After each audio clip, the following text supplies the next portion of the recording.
welcome. Tonight, we look at the world from the liberal side. It's always fun to have the liberals on and then the conservatives and watch how similar the arguments are. They just changed the names. I know you won't feel that way, but over and over I keep getting those dang Democrats, the scourge of the earth, or those horrible Republicans are ruining everything. We hope that, as our local politics have always been, that we can get our national politics back to respect. The days of Tip O'Neill and Reagan. I mean, I admire both of them, two people with absolutely opposite political perspectives, but when they were done, they respected each other and they could talk to each other and things got done. I mean, whether you like the big dig or not, we got it.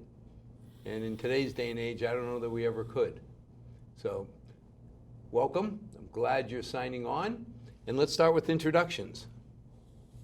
I'm Carolyn Barthel from Mendon. I'm a member of the Mendon Democratic Town Committee and a member of 350 Massachusetts, a climate network across the state.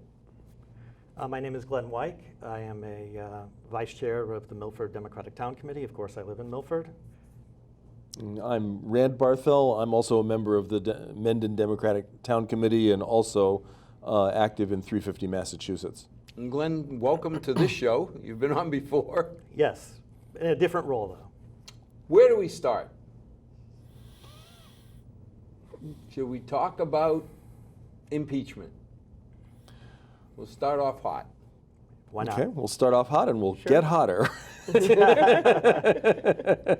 Help me understand what's going on, because I'm confused on what the ultimate objective is, because I can't believe that the blue people want Pence as our president.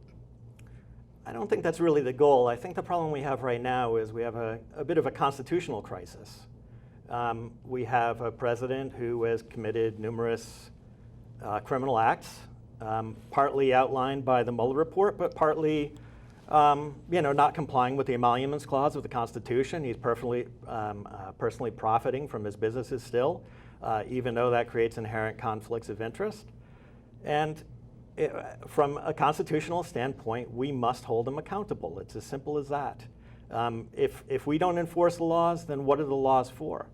And so we should at least start the impeachment inquiry to call witnesses forward to elucidate the things that are going on in the Trump administration.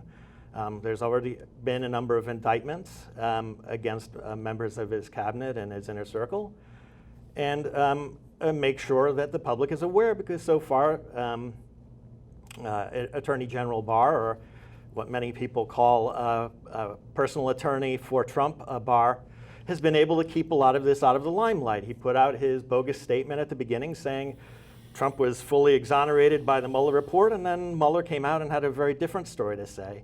And so I think the only way everybody is going to find out what is in the Mueller report and what the extent of Trump's criminality is concerned, the only way that's going to happen is through some hearings and calling witnesses who know. So that's really my stance. If it were to get Pence in as president, I think that would be highly unfortunate. I don't like the man, don't like what he stands for. He may be more competent than Trump in getting some of his agenda passed. Maybe? Maybe. Well, he wasn't terribly popular in Indiana. This is kind of his lifeline to become a part of Trump's team. So I think it bears watching, but I think really it's a Democrat's duty to do this. But now, do you believe impeachment is a possibility? Well, not impeachment, but Conviction. Conviction. No, but I think a lot of the people who are saying we shouldn't do it for that reason, or also because of what happened with the Clinton impeachment, where Clinton was impeached over a number of things. Actually, it was a giant fishing expedition, and they ended up with what he did with his intern and lying about it specifically. And afterwards, he was quite popular. But that's not a reason not to impeach somebody. And the lesson to really be learned is that the Democrats lost the following presidential election. Al Gore wanted to distance himself from the Clintons and the Clinton scandals. And Democrats got wiped out in 2000. And so that's really the lesson Democrats should have learned from this, but they've learned, I think, the opposite lesson. That Clinton was made more popular by the impeachment proceedings and not the other fallout that happened afterwards. So I think to some degree, the reason why Democrats are reluctant to do so right now is purely from a electoral standpoint, which I think is absurd. Now, Pelosi she's either strategically brilliant by, don't throw me in that briar patch. I don't want to impeach her. Well, if I have to. Yeah. Yeah, I actually think Yeah, that she's she brilliant. is strategically brilliant, and I think that she probably knows that she will eventually be pushed into accepting an impeachment inquiry, and I think she's calculated that it is better to allow herself to be forced into that than to sign up for it immediately, and that in doing that, she is trying to make this as easy as possible for Democrats who are in more difficult districts that they are going to have to defend. But beyond all that, I just want to say that I think too much of the argument about this is trying to game out the politics of it. And I think that, I think we need to get back to a world where oaths of office mean something and the Constitution means something, and that the senators and representatives take the same oath that members of our armed forces take. They are obliged to defend the Constitution against all enemies, foreign and domestic. Or domestic. And they are obliged to bear true faith and allegiance to the same.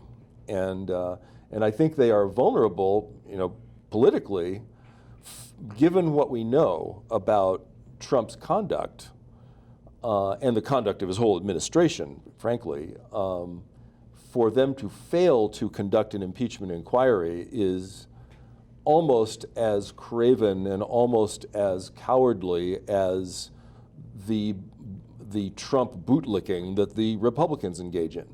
And so I think that, the politics of this, I'm not sure the punditocracy has it right about the politics of this at the end of the day. And I don't know what will happen if an impeachment inquiry happens and it doesn't result in a conviction, but does result in showing that the Republican caucus in the Senate is not even slightly interested in anything related to facts.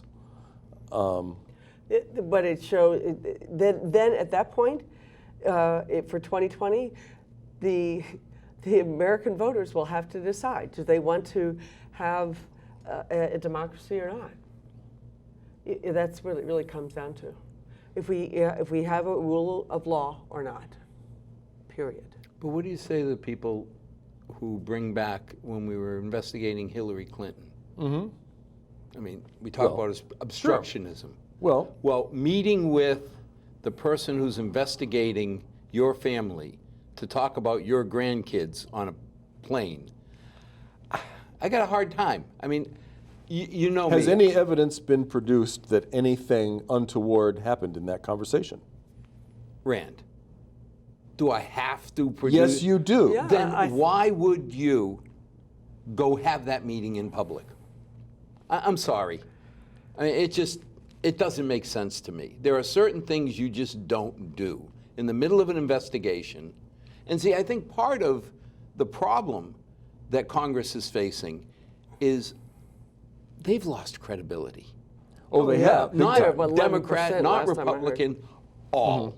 So, when I hear about Yeah, the little slush funds that if I molested an intern, I can go to the congressional fund and pay him or her off. Oh yeah. It doesn't make me feel like these are righteous people. No, there's a reason why they're about as popular as that's- cockroaches. Yeah. Yeah. But there's also a pattern of Democrats in some way letting Republicans off the hook.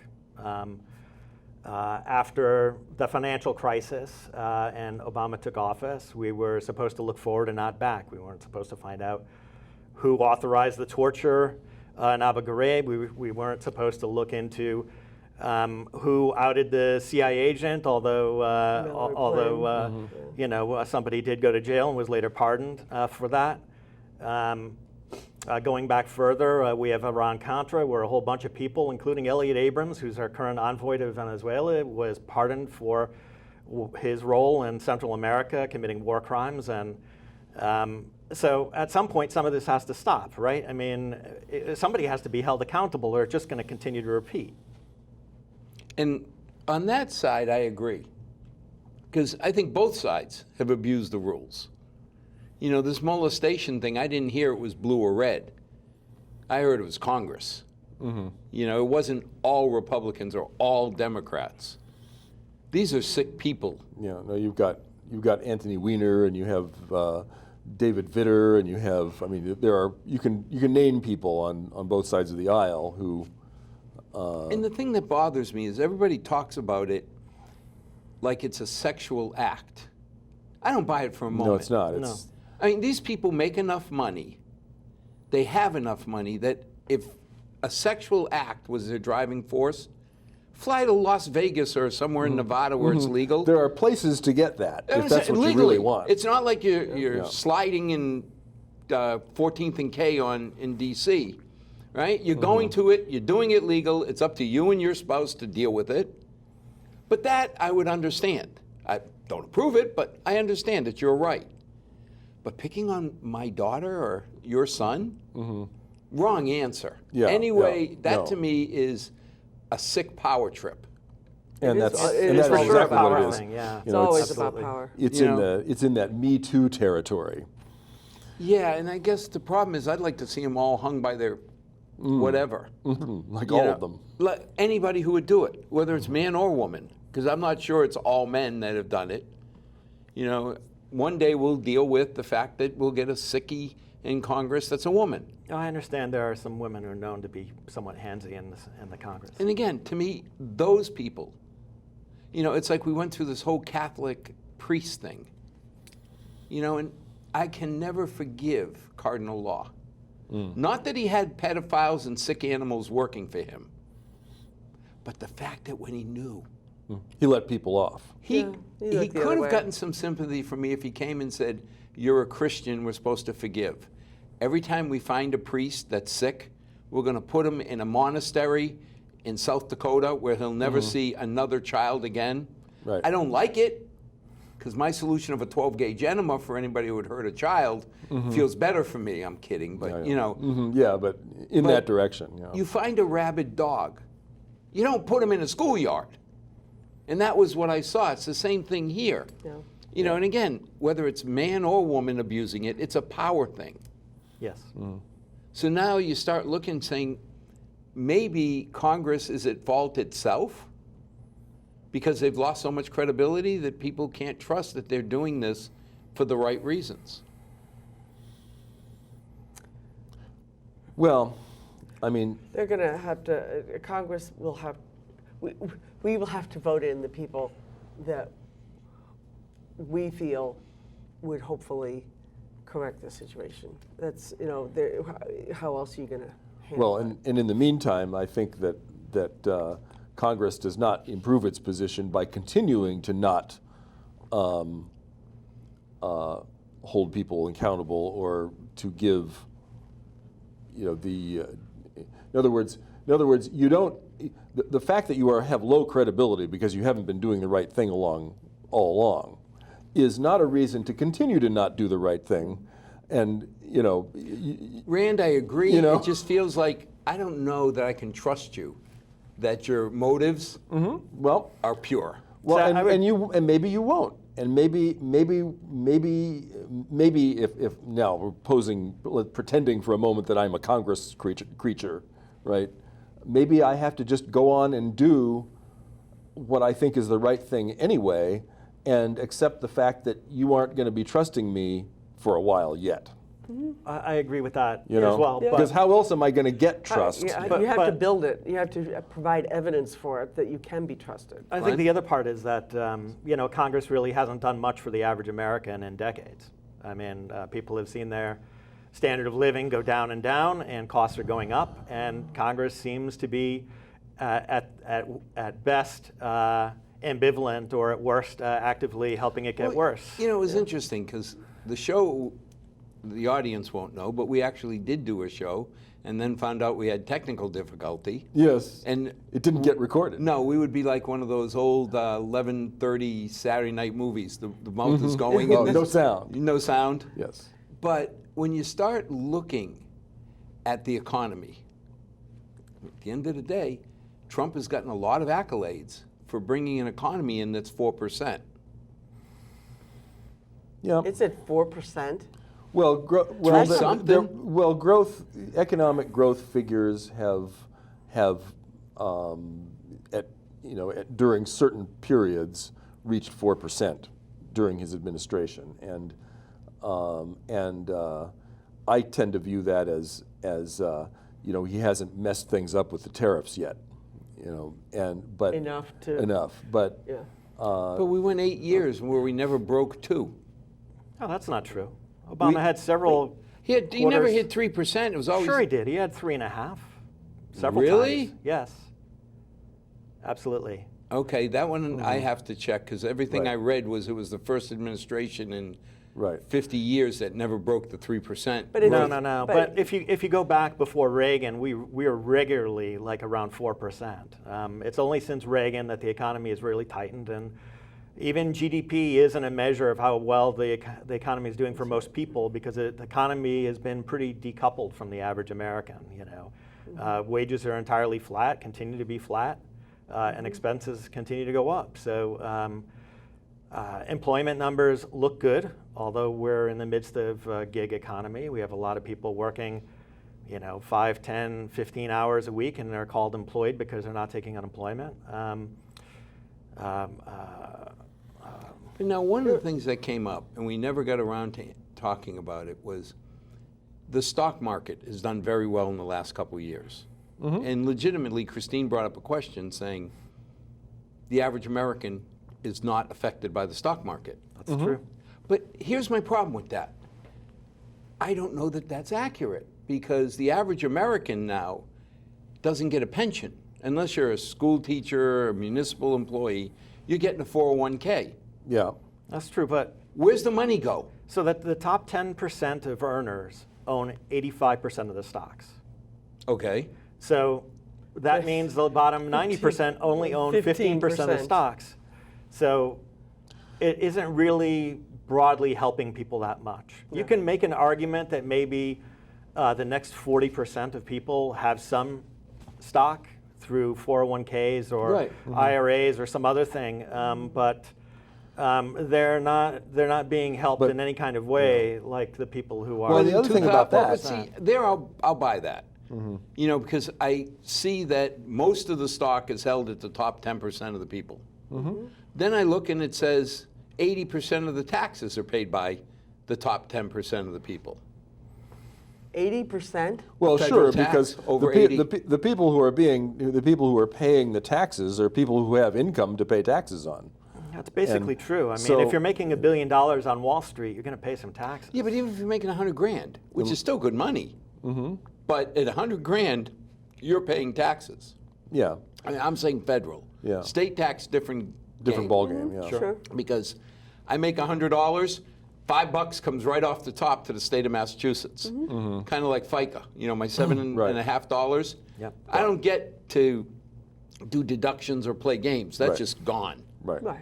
But when I look, I mean, federal tax, I think they got it down to only 40%, 42% of the people don't pay any federal tax.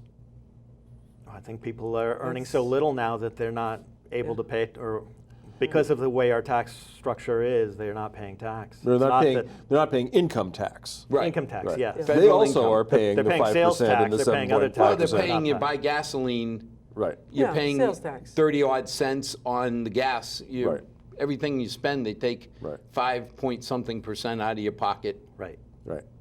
So, but the thing about those 401ks you were alluding to earlier, those are retirement plans, Yes. which don't affect people perceptibly, in the now, because they are money that's been set aside for the future. That I understand. That's You don't one feel thing. it. You Right, and don't the other feel thing it. is that an awful lot of those 401k plans don't have much of anything in them. Actually, we have a huge problem of people not being, not. We have a huge problem that Being- people are going to retire. That's right, Exactly. they won't have That's anything where to I'm going with retire on. this. You look back, and I And think what are they gonna when use for Social money? Security first was put in, there were 3.2 around there people working Mm-hmm. for every retiree. Yeah.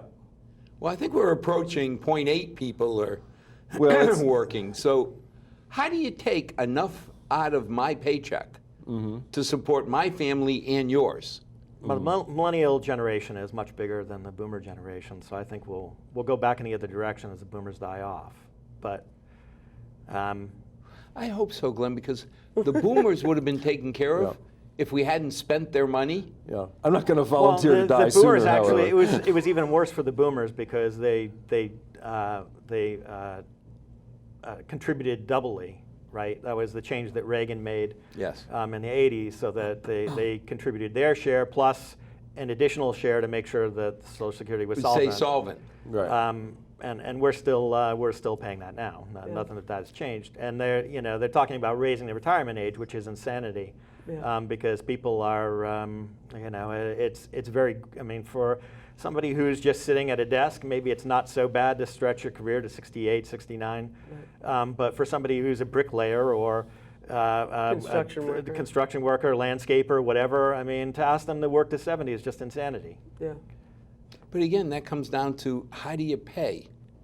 I mean, I want to work. I'm 62. The idea of retiring, I'd go out of my mind if I had to sit home and do nothing. There's a very easy solution to the Social Security problem, and even now it's going to survive until, what is it, 2035 I was going to say, without any we've got changes. another 15 years or 16 years. Right, but beyond that, all we have to do is just raise the cap, so that every dollar of your income is taxed for Social Security. Or we can open a window from, say, 130,000 or whatever the current cap is right now, up to maybe $1 million, but people over $1 million have to pay the full load for Social Security, and that would solve the problem indefinitely in the future. There would be no end time where the program would run out of money. It just wouldn't happen. But isn't that what I hear? Every plan is just tax more. I mean, Yeah. is there enough money up there to tax more? Taxes right now, Al, are historically low. I mean, if you compare us to past years, even 50s and the 60s. 50s and 60s, we taxed way more than we do now. And certainly we tax the wealthy way more. Yeah. Define wealthy for me, Glenn. That's a sliding scale, of course. But to me, it's always the guy or the gal who makes $1 more than my income. They're wealthy. Tax them.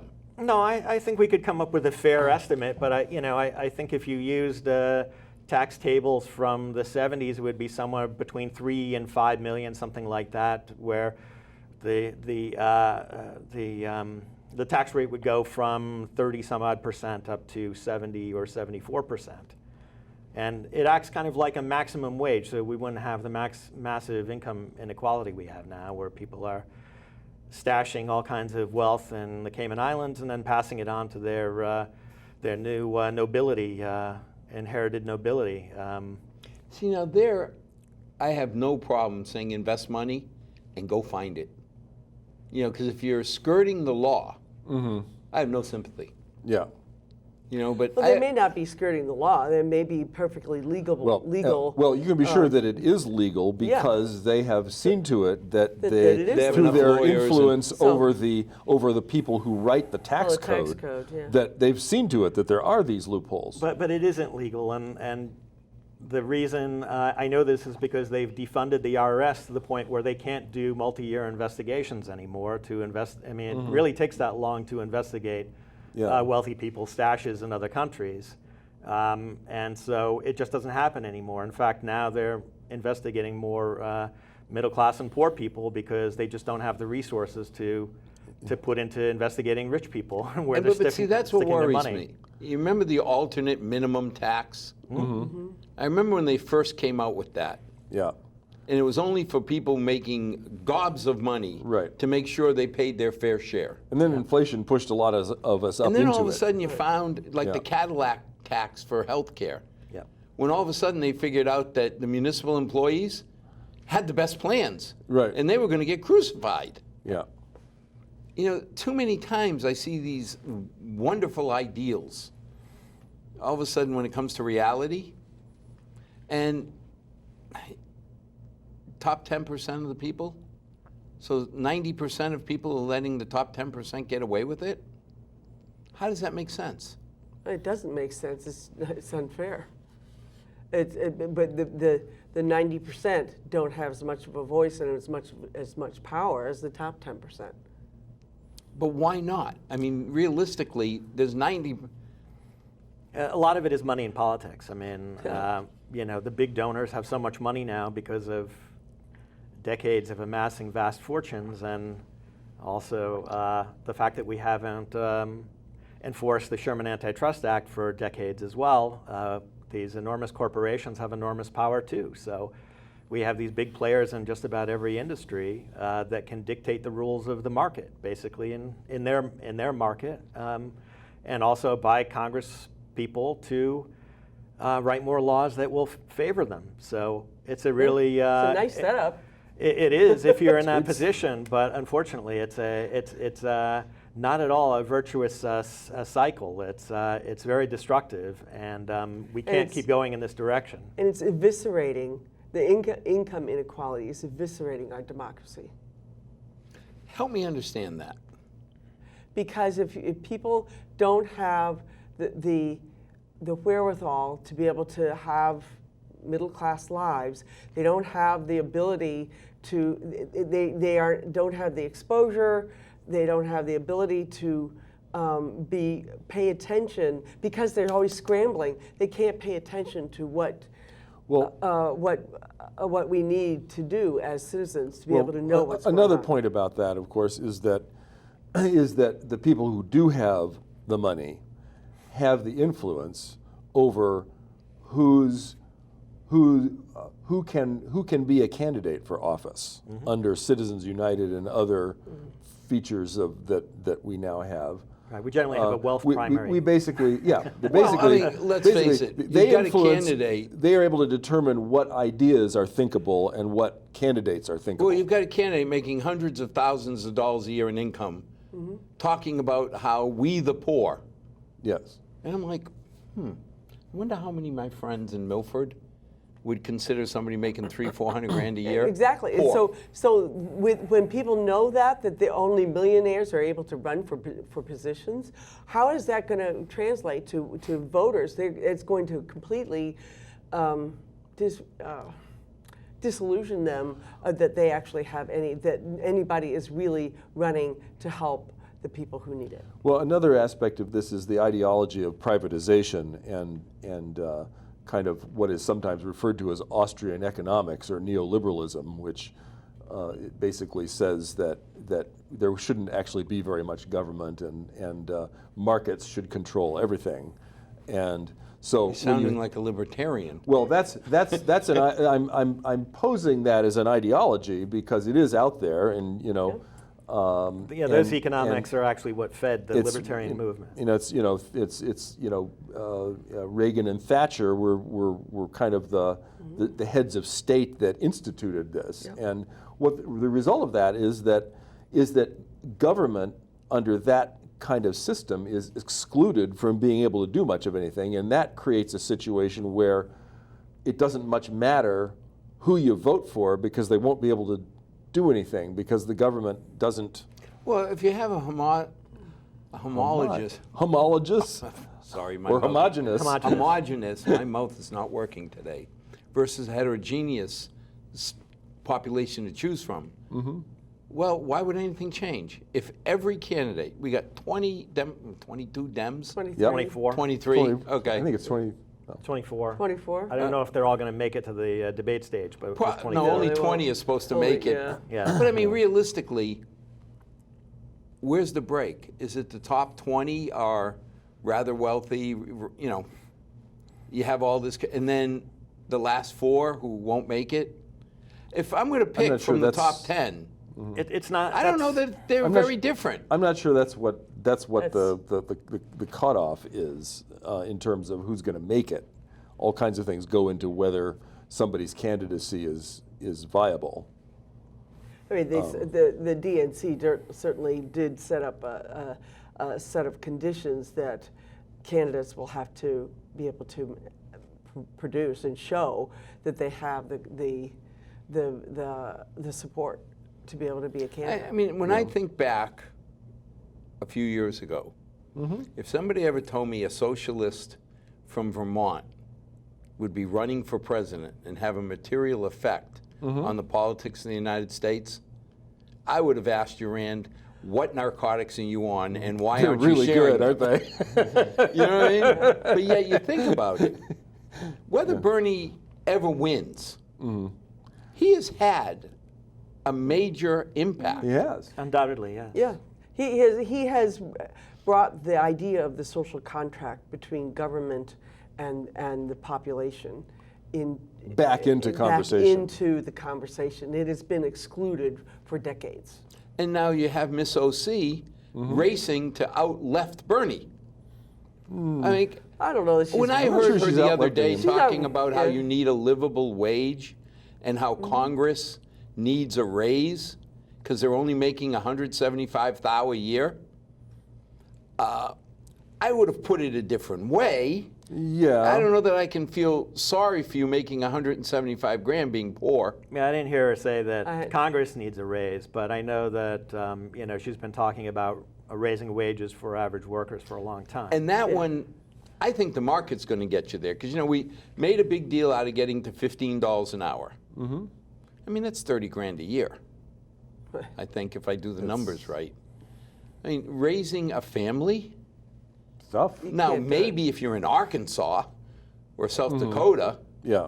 but, you know, I think of an apartment rent in Milford's $1,300. Yep, Holy moly, Batman. Yeah. or more. Yeah, or more. But I mean, even if you're not making a lot, you're not going for a luxurious Right. townhouse. Right. But a basic apartment, $1,300. That doesn't leave you a lot of money if you're starting off making $2,500 a month. No.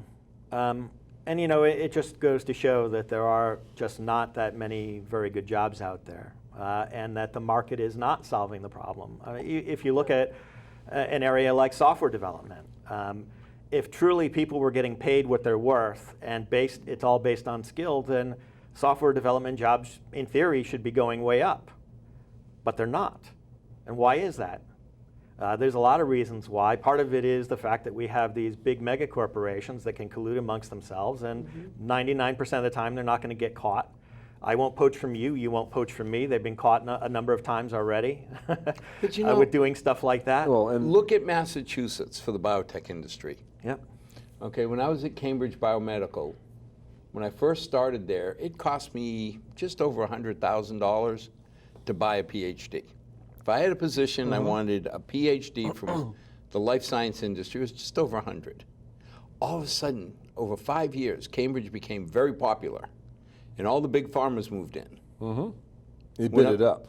And all of a sudden, I was paying $129 to hire a PhD. So to me, the market was fixing it. When I looked today, I went to buy my coffee. It said now hiring $12 an hour. Not that that's a lot of money, but we're getting close to that 15 just without the law. Because you can't hire enough people. Well, the law is set up so that there would be a set. It would what's the word? It would be set up so that you eventually get to the 15. So it wouldn't slam the economy if you went from $7 to 15. Yeah, that's crazy. And I don't doubt that certain parts of the country, Kentucky, areas like that, that really are paying $8 an hour. Yeah, 15 You would better be a big believe it. difference. Doubling your pay? I mean, no matter what you're making, doubling your pay is going to have an effect. Yeah. For sure. A lot of the people who have to work 3 or 4 jobs just to make ends meet would be able to work at one or two. actually have a family time? Right. Yeah. Yeah, maybe. Yeah. Maybe do a better job of raising the kids. Well, but there's certain things that I get a kick out of listening to, how we're not going to offer health care to everybody. And I sit there and say, really? Has anybody talked to Jeff Hopkins over at the Milford Regional? He'll tell you, when you come in sick to his ER, he doesn't ask you MasterCard or Visa or not let you in. He brings you in and figures out what's wrong with you. He takes care of you and says it's an administrative problem. You handle it. But we're not going to turn anybody away. Right. I think the real problem I see is not the people who are chronically ill, but the people who are starting down the path and they don't have the ability to go to their physicians. Very true. And get turned around before Before it gets worse. before it gets bad. Chronic. Yeah. Have you looked at the July implementation of the Family Act at all about paying for it? No. The July, I'm sorry, not sure what this is. Not sure Massachusetts, new law. You're going to get so many weeks off. You're going to be taken care of better. And they're taking 0.5% out of everybody's paycheck for that. Okay. Okay. And I guess the idea is, since it's a percentage, if you only make 30 grand a year, you're paying a lot less than if you make 100 grand a year. Yeah. But here we go again. Now people are starting to grumble over the fact. I mean, I don't think anybody that I've talked to who's reasonable would say we should not take care of sick kids. I don't care if they're immigrant, non-immigrant. You got to take care of them. There are people out there who are not reasonable, however. Well, that's what I There are mean. plenty of them. Plenty. Look at one half of Congress. Well, but I mean, you look, and I always said, I'd love to see somebody who's saying we shouldn't take care of the immigrants, we shouldn't do this, we shouldn't do that. Go down on the border and look at a young, sick child. And who then tell says, me that. Mister, help me. You gonna kick them and turn around? Some people would. Oh, I mean, I hope I never meet them. There's this guy who's in his 30s who was putting out water in the desert, and he is on trial now. He could get decades. What is it? 20 years. 20 years. 20 years. 20 years. 20 Sentence years. to 20 years. For helping immigrants so that they don't die in the desert. So by putting water in the by desert putting water in the for desert. people to find who may be trying to cross the desert. This is a trial going on right now. So now He's being punished for Reagan's humanitarian. latest move was mimicked now by Trump.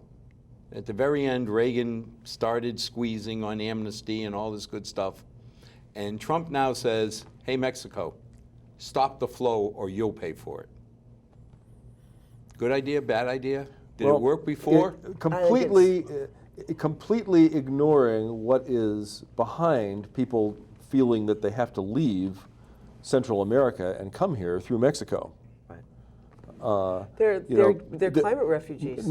So Nicholas Kristof went down to Guatemala and published an article in the Times about it, in which he just, no commentary, just had quotes from people he talked to about why they or their family members were coming north. And basically, it has to do with the fact that they can't raise crops because there's drought. No water. Which is traceable to climate change. They can't walk down the street because of the gangs. Well, and actually, that's going on. It sounded like that was going on more in Honduras than in Guatemala, but that is also completely unlivable the way it has gotten. Right. And so What we are saying is we are going to blame Mexico for allowing these people through and punish Mexico when Mexico can't really do anything about it either, other than slam the door and say, you know, drop dead. And so, I mean, we have to decide what kind of people we want to be. But there's a fundamental question. Who's going to pay for it? Well, you know, we'll pay for what? I mean, you know, You let 1 million people into your house, well, and somebody has to pay for them. Well, The 11 we have to million go people back. are- these are people who are more than willing to work for a living. Yeah, but let's take a step back. I mean, this in large aspect is because of our own interventions in Central and South America. Right. I mean, Honduras, we overthrew the government in 2009. If we didn't directly overthrow it, we definitely aided We and had our abetted. hand in it. And part of the reason was that Zelaya, who was the head of the government at the time, raised the minimum wage and was looking into enacting some more social programs. And the oligarchy there and our oligarchy here and our multinational corporations did not appreciate that. And so they took him out. And now we have a criminal gang running the country, and Hondurans are fleeing like crazy. And who blames them? But that's our fault. But where do you That's our stop? foreign policy. Glenn, where do you stop? The Venezuelans. I mean, We- the, we the would country be with the better off. greatest. Maybe first do no harm, like Hippocrates said. Right.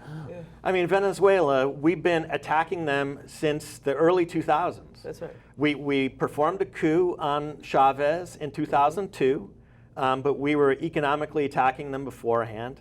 We had to restore them because the people we wanted in charge had zero standing in the country. We've been escalating all through the aughts and the early 2010s. And finally, when Chavez died untimely death, we saw an opportunity with Maduro in charge to overthrow him and take him out. And we started, unfortunately, during the Obama administration, we started ramping up the sanctions against him. And then in 2017, Trump escalated that tremendously. There was another problem in 2015 and 2016 where oil prices dropped precipitously. And unfortunately for Venezuela and a lot of other countries, Iran and Russia, Very dependent on they're oil. very dependent on fossil fuel production and selling it on the open market. And so their economy tanked. And the sanctions have made things 100 times worse. However, we, out of the blue, decided to pick this guy, Juan Guaido, as the head of their country. And nobody back there accepts that. And even if you, I'm not a big fan of Maduro, but this is incredibly unproductive for us to butt in. But what do? Do we just take all these countries over and hand them all the money they need? Well, we can certainly give them some aid. I mean, and not the aid that we've been giving them over the last 50, 60, 100 years, where we, you know, what we have been doing when we give aid to these countries, and we bring in the IMF, and we have some engineers scope out a project like a dam or some other public works project, Infrastructure. and we say, oh, this will be a great benefit to your country. And And they employ all the American and international corporations to pull this project off. right, so the American corporations benefit because they make the money from building the project, and we lard up the hosting country with all kinds of debt that they can't repay, and then they're ours. So then the president, premier, whatever he is called in any given country, now he's our guy, and now he gives us whatever natural resources we want, whether it's oil, whether it's mining, whether it's something else. He has to privatize everything so that our billionaires can profit. And our government will help make sure that they pay every penny of whatever loans that they've been Yeah, given. but half of them default because it's impossible to pay it back. Well, yeah. That's right. And Well, that- if you look at what happened in Puerto Rico, I mean, they're being drawn and quartered. Unfortunately, that happened during the Obama administration, but they are saddled with debt they will not be able to repay, and so they've had to drastically cut benefits. They've had to cut things like Medicaid. Their school system is now in shambles because they've had to privatize a bunch But of it. and get Puerto rid of it. Ricans are Americans. That's right. Yes, No. They That's just right. get on a plane. but they're a colony. Yeah, they don't get to vote for the president, but at the end of the day, they get on a plane, they come to the mainland, and they're no different from well, you and a or bunch me. of them have. Yes, They- yeah, absolutely they they have. But it's the same pattern, really, if you look at the other countries. And But so, how do you fix it? I mean, the problem I have is I hear last month 130,000 people hit the border, and we just released them in the U.S. So there's 100,000 people we got to take care Well, of. I guess the question is there are unattractive options, right? An option that is now being explored is basically concentration camps, Right. and that's not a good look either. We have concentration And- camps for kids. They've taken away their education, But let's say you close the Mexican border, not U.S. Mexico, but the southern Mexican The southern border. with Aren't you creating concentration camps on the other side Well, of that you border? might be, absolutely. I wouldn't be surprised. yeah. and that's not as closable a border because it's got lots of jungles and. But it's a lot more closable than the U.S. 2,000-mile border. Well, you have to recognize, you have to consider closability versus the resources of the nation that would do the closing also.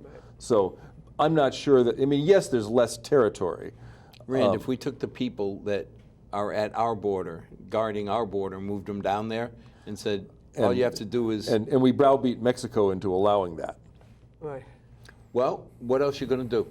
I mean, I hate to be cold about it, but how? Well, are You we can just never gonna- staunch if we keep making their homelands hellscapes, we can never ever stop the flow. They'll Well, and- find a way here one way or the other. But one Well, way and or the other another, thing about that- if we're involved in their home, I mean, let's face it, if somebody came to Massachusetts, they came to Milford, and they wanted to change the way we live in Milford, I would fight. Yeah. On So would general I. principles, Yep. I mean, we had David Noon show up, God rest his soul, and say that he was going to make Milford better. He's going to put this little casino in the corner. You won't even notice it. Right. But I'll give you $30 million a year, and I'll put $1 billion investment. And we said, No.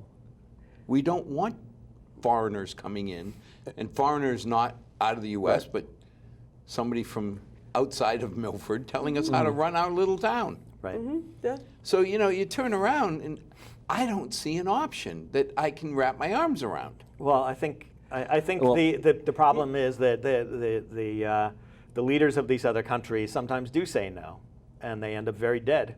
Yeah. And the next guy knows that if he says no, he's going to end up in a plane crash, or Something will happen. Some unforeseen accident will happen to him, and he will be very dead. But let's say, And if that doesn't work, we'll put the military in there to take let's him say out. we become good citizens, and we're not going to mess with your country. Yep.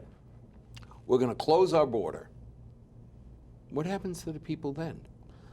Well, what exactly do you mean by closing the border? Because we do currently have NAFTA, for example. So there is a vast amount of trade going back and forth between the I don't think U.S. anybody's and arguing Mexico. about the trade. Only Trump is trying to use trade to keep the people. Because, one of the things I hear that struck home is if I'm asking for asylum because I'm coming from a very dangerous country, wait a minute, you're coming from Mexico. Well, no, I'm from Honduras, but you're in Mexico. Right. Mexico is not Well, yeah. Honduras. It breaks international law. So according to our laws having to do with asylum, You stay in the U.S. Right. They do have a right to apply for Yes. asylum. They don't have a right to expect to get asylum. The State Department has an obligation to investigate their claims. But they do have to come to the U.S. border in order to make Aren't we claims. setting 70% of those people up to fail? Because they're saying only 20 or 30% really qualify. So when we let 70% free in the U.S., what is it, this capture and Catch and release. Catch and release. catch and release? So we capture these people. We catch them. Then we say, well, it's going to be 3 or 4 years before you can plead So- your case. So Right. shoo, Well, just go somewhere. so it's So there is not. So there's a resource problem in terms of being able to process these claims. Now, here, I'm going to introduce a new dynamic into this conversation, which is the effect that the escalating climate crisis is going to have on the volume of immigration, both here and in places like Europe. because there are parts of the world that are becoming too hot for human habitation. It's happening And, all around the equator. You know, places like, we're seeing heat waves of temperatures of 120 degrees and higher in places like India and Iran and China, Australia. Saudi. I mean, Saudi. I was This Saudi. stuff I was is in Shanghai this last stuff year at is 124. real. This is not a drill, and you are looking at places that are currently occupied by hundreds of millions, maybe billions with a B, of people that are going to become Unlivable. progressively less livable, and they are going to be trying to go somewhere. And so, if you think we have immigration problems now, you ain't seen nothing yet. You know, so we're going to need to come up with a different approach, other than just kind of trying to keep them out. And in fact, this is where we can talk perhaps about what to do about the climate crisis, because the world scientists have read us the Riot Act. They've said that we have to get to carbon zero by about 2050, and we have to get down to about half of that by 2030. That's a crash program. To actually do that requires an all-hands-on-deck mobilization, kind of like what we did in World War II. But and Rand, you're going to need the people to do the work why that's should involved. I cut back if you're not going to? I keep hearing that over and over, Well, that China, India, they're not cutting back at all. Well, Actually, they're they're building not out. true. They're building getting out, ahead of us. Yeah, they're building out solar and wind much faster than we Much are. faster than we Yeah. are. But yet their output Because seems it's cheaper. Well, economics is And, driving and, it. and Yes. they don't have to deal with the, So- they said this is the state Well, policy and we're going to central implement government it. says we're doing it. Because See, they have an industrial I policy. think and we don't. have to do it, because if we don't, then we're really going to be in trouble. Right. So we actually have to do it, whether they do it or not. Yeah, one thing to be concerned about in this country is that because we had such rain in the Midwest, We don't have all through the food planting security. season, they're about 50% behind where they usually are. So we're going to be susceptible to potential price spikes and whatnot shortages. when it comes time to harvest, and food shortages. And this is what really concerns me in this country, at least at the moment, is that we don't really have any So- planning on any level for any of this. So the thought I was heading towards, actually, in what I was saying before, and that's true, that's absolutely true, is that where is the workforce going to come from for this mobilization? That's an interesting question. Are there enough people inside the borders of the United States who could be persuaded, who are not currently working or perhaps are doing gig stuff, who could be persuaded to work full-time on deploying solar panels or whatever and it is? retrofitting homes for. Or is it just possible, we actually have to let a bunch of these people from Central America in, and because we need a big enough workforce to do all the stuff that we need to do? I think we're doing that now. Not I mean, enough. maybe not enough, enough. but if you think about to some extent, yeah, think look about around Milford and who works construction. who works roofs. Yeah. I don't see Italian, Irish, Portuguese immigrants. That's right. You know what I mean? I Years see gone by, they would have been. years gone by when, Yep. I mean, the joke in Milford was you insulted a Portuguese by calling him a shoemaker. Why? Because when I grew up, Porter shoe, Bickford shoe, Milford shoe, they would hire anybody. Right. So the joke in the Portuguese community was if you can't do anything else, you can always go make shoes. Right. And I think what happens is, I mean, the Ecuadorians are the new Brazilians, who are the new Portuguese, who are the new Italians, who are the That's new. right. It's the story of America. It goes It's all the way what back. what we've been doing ever since we got I started. mean, 99% of these people are doing nothing different than your grandparents, my Absolutely. grandparents. They're coming here They just want to a try job. and do better for their family. Well, and think about the Irish. They came over here because the crops failed, right? Right. That's They what's came over happened. here because there was nothing to eat where they lived. And same This for- is no different from what's Same going for the on. Portuguese. My grandfather came Yeah. here with $32.80 in his pocket and worked like an indentured servant. Yep. Because he had 3 daughters back in the old country, and every penny he could make, he packaged up and sent home for his family. Yep. Now, he did it legally, but he didn't break any laws. Right. He came That's here, he because- worked hard. Yeah, there were fewer laws for him to break in doing that than there are now, arguably. I don't know, Rand. I think given the choice, most people, and I say most because there's going to be the ones who I believe have no rights, people who come here and, attack, sell drugs, To me, if I invite you in my home and you start breaking furniture, get out. Right. And I have no sympathy that they should have any rights whatsoever. Once convicted, they get thrown out. Right. But that's a law enforcement but that's function. They know how to do 90%. that. But that's not immigration. Not. When you say it's 95%, don't do that. And they're just here and, they're doing roofs, they're doing all the work. That's right. My big problem right now is that they're being exploited. They're being paid less than a legitimate wage, and it's not good for them. It's not good for everybody else. But then nail the owner. Well, yeah. I'm sorry. Well, To me, yeah. when we had a plant in San Diego, I'd like to say I did it because it's the right thing to do and I'm a good American. Heck, I did it because if they found illegal workers in my factory, big problem for you. Me, I was the first one that they're going to call. Right. So they made it so that I wanted to follow the law, but I had to. Yeah. So when you talk about them being exploited, nail the people who are exploiting them. Well, that too. And not only are they being exploited, they're also being demonized by kind of Trump and his movement. Who have resurrected a whole racist and xenophobic thing,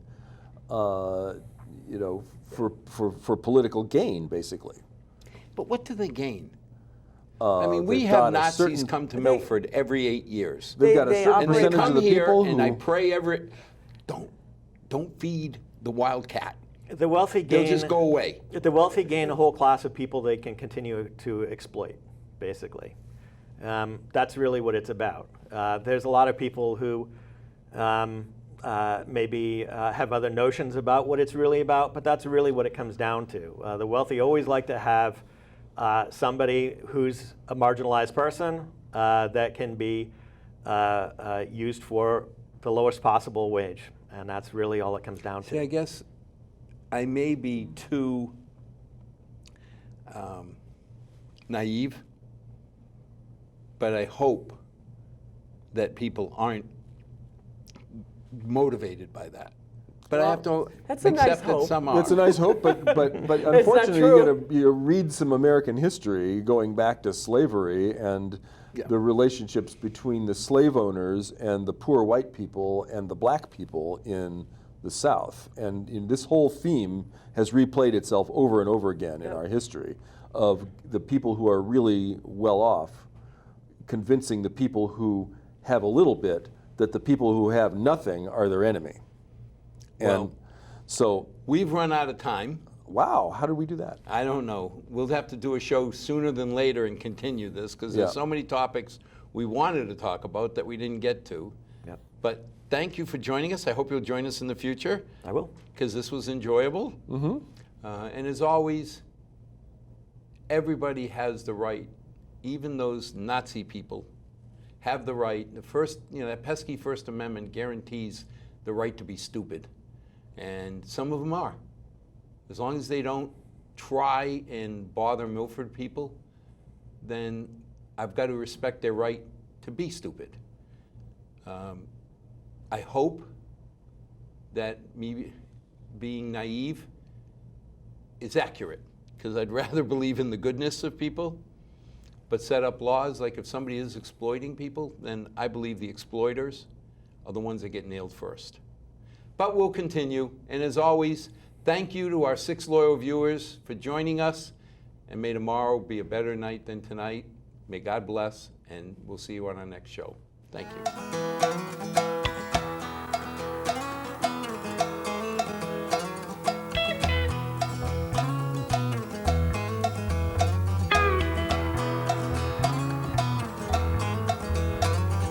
Not too long since I've been home. Been running all my life just searching for my soul.